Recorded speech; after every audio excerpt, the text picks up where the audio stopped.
Hi, it's Jess here from Sun Valley Trading Co., the Australian distributors of Cowboy, industrial sewing machines and leather machines. Just going to go over a few things to look at if you're having trouble with your Cowboy Outlaw, say skipping stitches, the thread getting frayed, problems with the tension.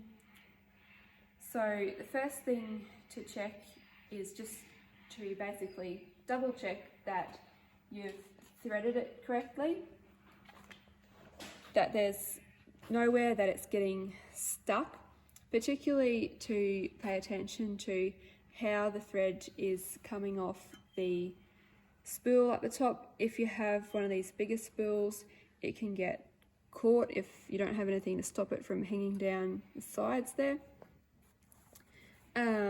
Or if this is on the wrong angle, it can cause extra tension as the thread comes around and pulls on one side or the other.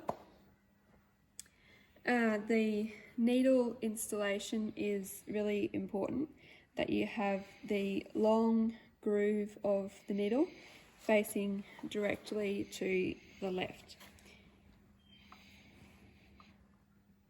This is quite important, and even the slightest skew to that can cause problems with skipping stitches.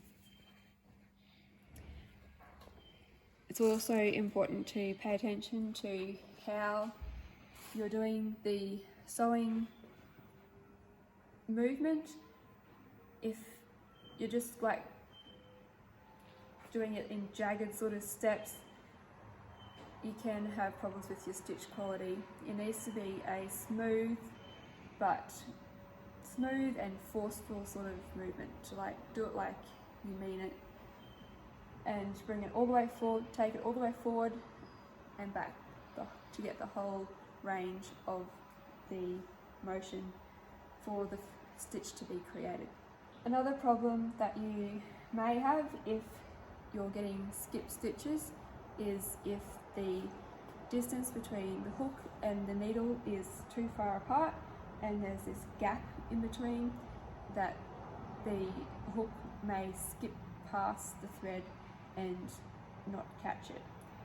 So to be able to look at that, we'll just have a look here. We'll take this needle plate off because it is actually pretty hard to show you what to look for. I'll just pull this off. So we're looking here at the inside edge of the needle as the hook comes up here. Okay, can you see there the hook coming past the needle? If there's any gap between the needle and the hook, that can cause skip stitches. So with these machines, you actually get a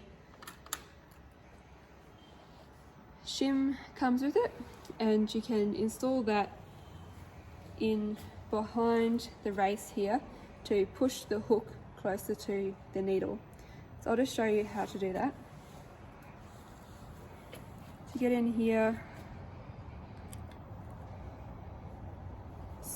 take these screws out.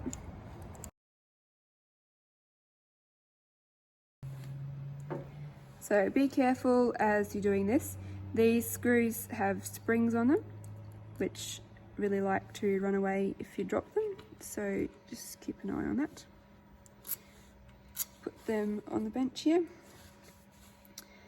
and be careful as you take the end off here as well. It's just sort of, you can slide it away from the end of the machine, and be careful not to drop the shuttle.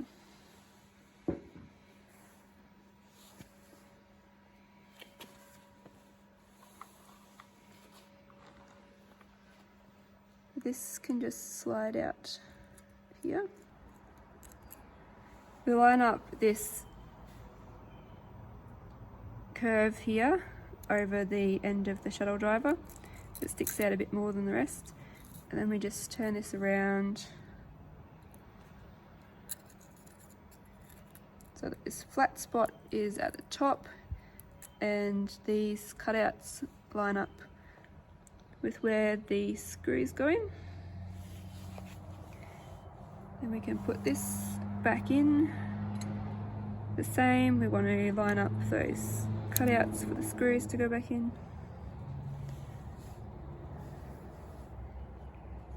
And then we can put the shuttle back in.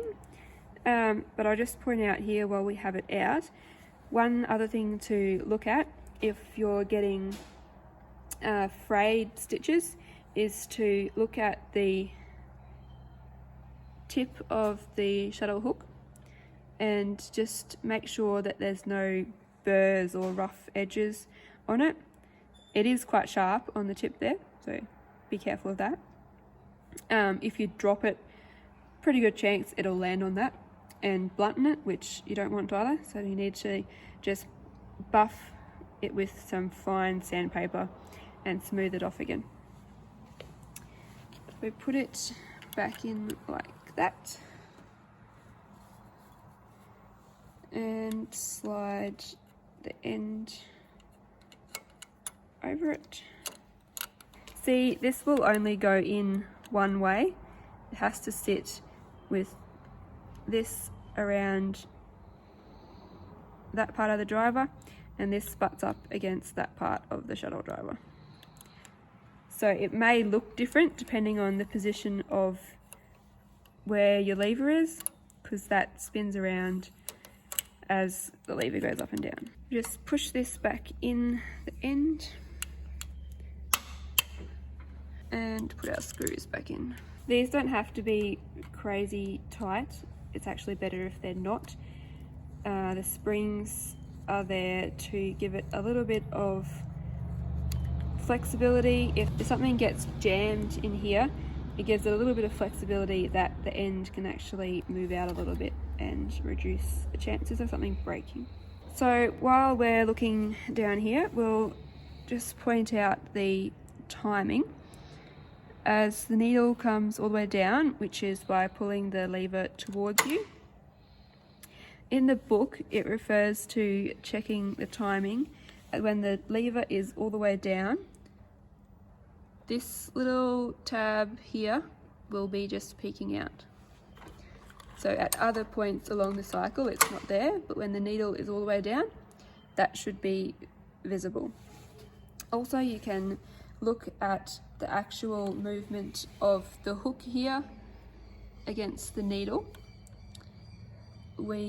To create a stitch, the hook needs to come past the needle above the eye of the needle.